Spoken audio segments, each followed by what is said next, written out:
নমস্কার বন্ধুরা, তোমরা সবাই কেমন আছো? আশা করি সকলে ভালো আছো। পম্পা সিম্পল কুকে সবাইকে স্বাগত।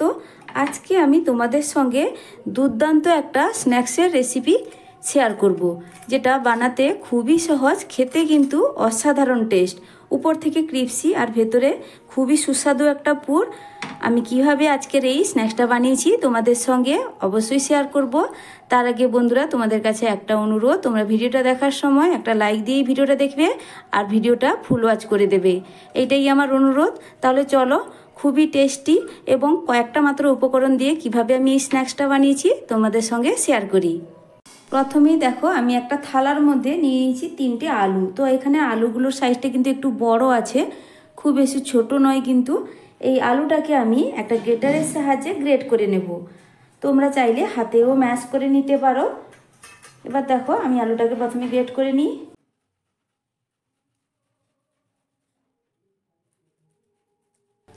পরিমাণে বাড়াতে চাইলে আলুর সংখ্যাটাও কিন্তু বাড়িয়ে নেবে।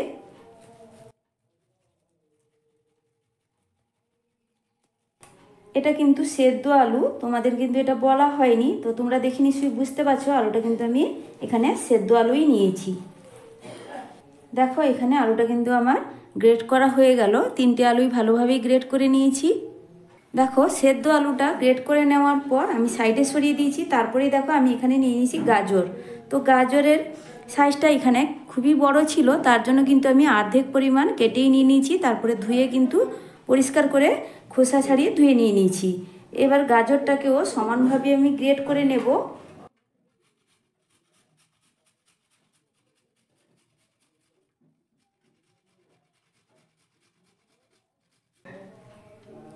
দেখো, এখানে কিন্তু গাজরটা আমি খুব ভালোভাবেই গ্রেট করে নিয়েছি, একদম মিহিভাবে। তারপরেই দেখো, নিয়ে নিয়েছি সেদ্ধ আলুটা আবারও, তার মধ্যে আমি দিয়ে দিচ্ছি গ্রেট করা গাজরটা। তোমরা চাইলে কোনো বড় বাটিতেও মাখিয়ে নিতে পারো, মিক্সিং বলেও মাখিয়ে নিতে পারো। তারপরে দেখো, দিচ্ছি বাঁধাকপি। তো কিছুটা পরিমাণ বাঁধাকপি আমি একদম সরু সরু করেই কিন্তু কেটে রেখেছিলাম। তারপরে ভালো করে ধুয়ে আমি জল ঝরিয়ে রেখেছি। এবার এটা এর মধ্যে দিয়ে দিচ্ছি। সবজির পরিমাণটা কিন্তু গাজর কিংবা বাঁধাকপি সবজির পরিমাণটা যে যার পরিমাণ বুঝেই দিয়ে দিবে। দিচ্ছি 2টো বড় সাইজের পেঁয়াজ কুচিয়ে রেখেছিলাম, সেটা এবার দিয়ে দিচ্ছি। এবার দিয়ে দিচ্ছি কিছুটা পরিমাণ ধনেপাতা কুচনো। দিচ্ছি স্বাদ মতো লবণ। ঝালের জন্য দিয়ে দিচ্ছি চিলি ফ্লেক্স। তোমরা চাইলে কাঁচা লঙ্কাও ব্যবহার করতে পারো, ঝালটা কিন্তু যে যার পছন্দ মতো দিয়ে দিবে। সবশেষে দিয়ে দিচ্ছি গরম মশলা। 1 চামচ মতো আমি এখানে গরম মশলা দিয়ে দিলাম। এবার ভালো করে হাত দিয়ে কিন্তু এটাকে মেখে নিতে হবে, একটু কষলে কষলেই মাখিয়ে নিতে হবে, যেহেতু বাঁধাকপি আর গাজরটা আছে।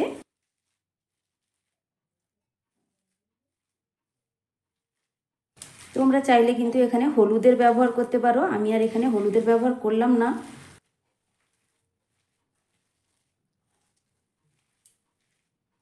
অবশ্যই বন্ধুরা, তোমরা একটু খেয়াল করে বাঁধাকপিটা কাটবে, একদম কিন্তু যেন মিহি করে কাটা হয় বাঁধাকপিটা, তাতে কিন্তু খুবই ভালো হয়।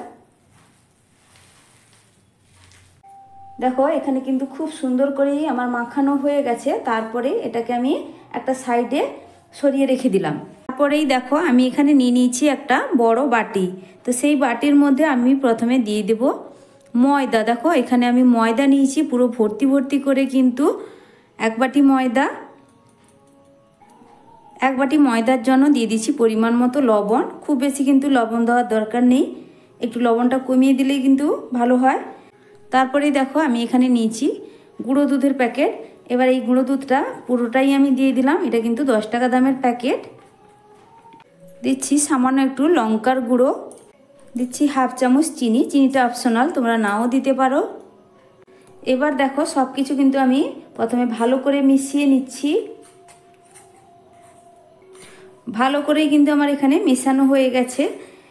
তারপরেই দেখো, এখানে নিয়েছি আমি মসুর ডাল। তো মসুর ডালটা আমি 1/2 কাপ এখানে নিয়েছিলাম, আর 2 ঘন্টা আগে কিন্তু ভালো করে ধুয়ে পরিষ্কার করে আমি জলে ভিজিয়ে রেখেছিলাম। আবারও জল পাল্টে আমি ধুয়ে আবার নিয়ে নিয়েছি। এবার দেখো মসুর ডালটা কিন্তু ভালো করেই আমার ভিজে গেছে। এবার এই ভিজা মসুর ডালগুলো জল থেকে সঙ্গে সঙ্গে তুলে আমি এই ময়দার মধ্যে দিয়ে দেব। এই জল থেকে সঙ্গে সঙ্গে তুলে কিন্তু দিয়ে দিতে হবে, জল ঝরিয়ে আগে থেকে রাখলে হবে না। তোমরা দেখো আমি কিভাবে দিয়ে দিচ্ছি। এবার দেখো ডালটা সঙ্গে সঙ্গে কিন্তু জল থেকে তুলেই আমি এর মধ্যে দিয়ে দিচ্ছি। তার মানে ডালের সঙ্গে কিন্তু আমার জলটাও যাচ্ছে ময়দার মধ্যে।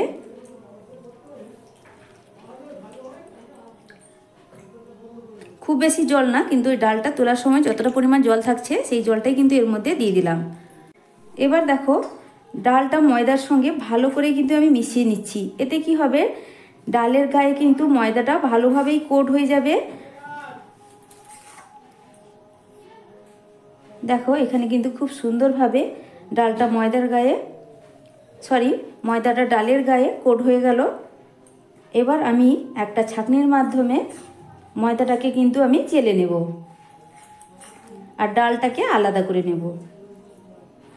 তারপরেই দেখো আমি আবারও একটা বাটি নিয়ে নিয়েছি, তো বড় বাটি একটা নিয়েছি আর এখানে আমি নিয়েছি একটা বড় ছাঁকনি। এবার আমি যে ডাল আর ময়দাটা একসঙ্গে মিশিয়ে নিয়েছিলাম সেটা কিন্তু এই ছাঁকনির মধ্যে দিয়ে দেবো। তারপরে আমি খুব ভালোভাবেই চেলে নেব, এতে ময়দাটা আলাদা হয়ে যাবে আর ডালটা আলাদা হয়ে যাবে।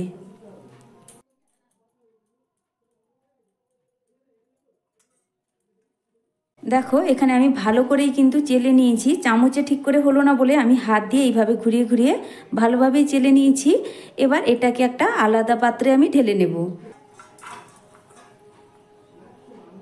আর এখানে ডালটা দেখো একটু দানা দানা ভাব হয়ে গেছে, এরকম কিন্তু আমার প্রয়োজন, একদম পারফেক্টভাবে কিন্তু রেডি হয়েছে।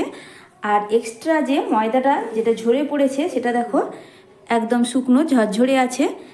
এবার এটাকে আমি সামান্য একটু জল দিয়ে একটা ব্যাটার রেডি করব।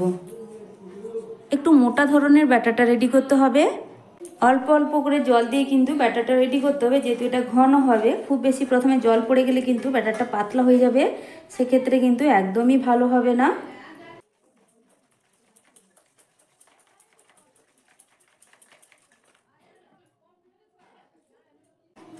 এখানে দেখো ব্যাটারটা কিন্তু একদমই রেডি হয়ে গেছে, খুব বেশি কিন্তু আমি এখানে পাতলা করিনি, তোমরা দেখে নিশ্চয়ই বুঝতে পারছো। ঠিক এইভাবেই ব্যাটারটা রেডি করতে হবে।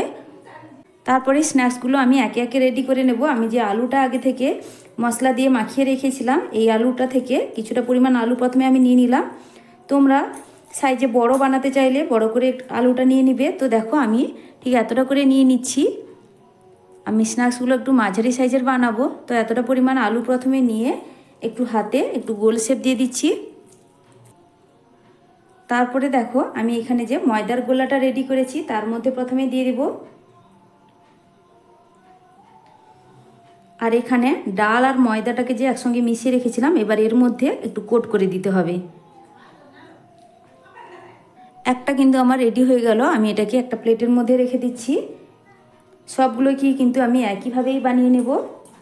দেখো এখানে খুব সুন্দর করেই কিন্তু আমি বানিয়ে নিয়েছি কয়েকটা। তারপরে এগুলোকে ভাজার জন্য আমি গ্যাসে একটা ফ্রাইং প্যান বসিয়ে দিয়ে গ্যাসটা কিন্তু জ্বালিয়ে দিয়েছি। এবার দিয়ে দিচ্ছি তেল, সাদা তেল এখানে দিয়ে দেবো, যেহেতু এগুলো ডোবা তেলে ভাজা হবে সেই জন্য কিন্তু তেলের পরিমাণটা একটু বেশি করেই লাগবে। তেলটা এবার কিন্তু আমার এখানে গরম হয়ে গেছে। এবার একে একে আমি যে স্ন্যাক্সটা বানিয়ে রেখেছিলাম তেলের মধ্যে ছেড়ে দিচ্ছি।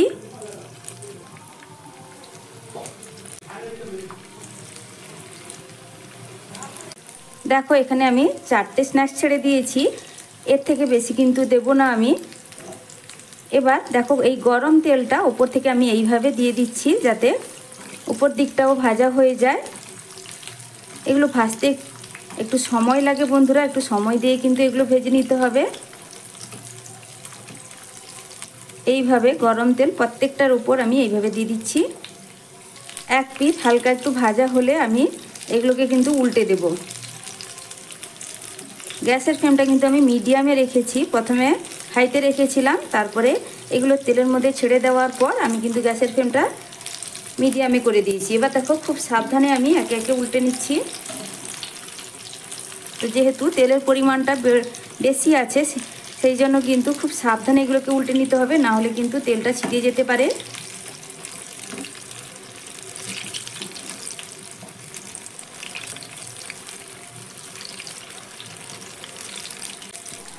উল্টো পিঠটাও কিন্তু একইভাবে ভেজে নেব। দেখো আবারও এগুলোকে কিন্তু আমি উল্টে দিচ্ছি।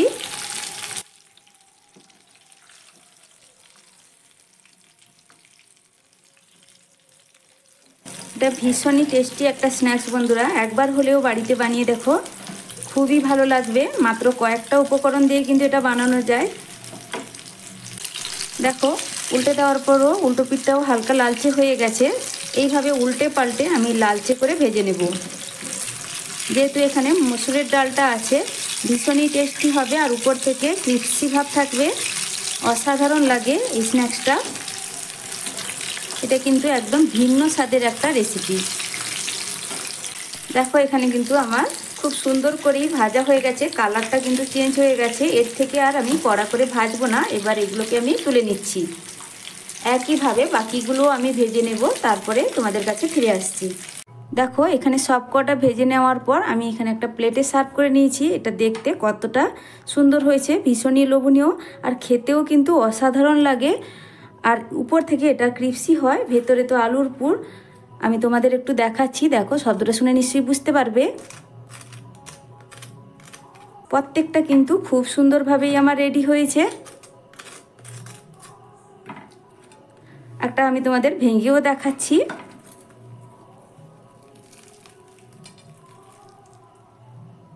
দেখো ভেতরে আলুর পুরটা কিন্তু খুব সুন্দরভাবেই আছে আর খেতে অসাধারণ। আমি বারে বারে বলছি এই রেসিপিটা কিন্তু খুবই সুন্দর লাগে খেতে। আমার এই আজকে স্ন্যাক্সের রেসিপি তোমাদের কেমন লাগলো কমেন্ট করে জানাবে। আর যদি ভালো লেগে থাকে প্লিজ বন্ধুরা লাইক শেয়ার সাবস্ক্রাইব করে দেবে। আজকের মতো টাটা, ফিরে আসি নতুন এক রেসিপি নিয়ে।